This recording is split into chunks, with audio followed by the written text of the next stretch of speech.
Welcome to our channel. Today we how to verify LendingTree affiliate lead tracking and conversion reporting, detailed guide step by step clearly. To verify LendingTree affiliate lead tracking and conversion reporting, start by logging into your LendingTree affiliate account. Once logged in, navigate to the dashboard to access your affiliate tools. Locate the lead tracking section, which typically includes options for tracking leads and conversions. Begin by reviewing the tracking links you have used in your campaigns. Ensure that the tracking links are correctly formatted and include your unique affiliate ID. Next, click on the Reporting tab, where you can view your lead activity. Filter the report by date to analyze a specific time frame. Look for the sections that show pending leads and converted leads. For each leads entry, check the details such as submission time and status. If available, download the detailed report for a comprehensive view of lead activity. In case of missing leads, verify the lead submission process on your end. Cross-reference your advertising campaigns against the reports to ensure accuracy.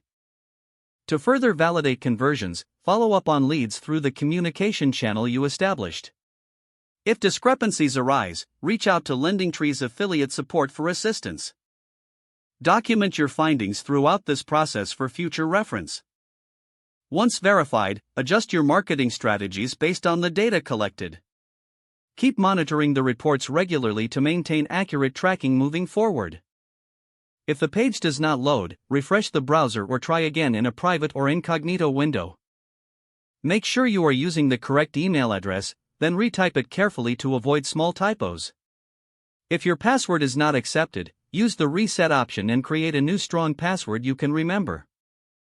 Check your spam folder for verification or security emails, then complete any requested confirmation steps. Enable two-factor authentication if available to improve account security and reduce unauthorized access risk. After signing in, review your profile details so your contact information and settings are accurate and current. If you see an error message, note it down and try again after restarting your device and internet connection.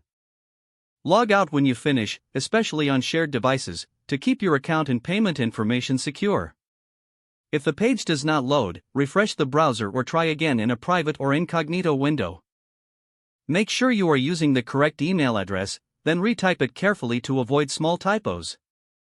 If your password is not accepted, use the reset option and create a new strong password you can remember. Don't forget to like this video and subscribe to our channel for more step-by-step tech guides.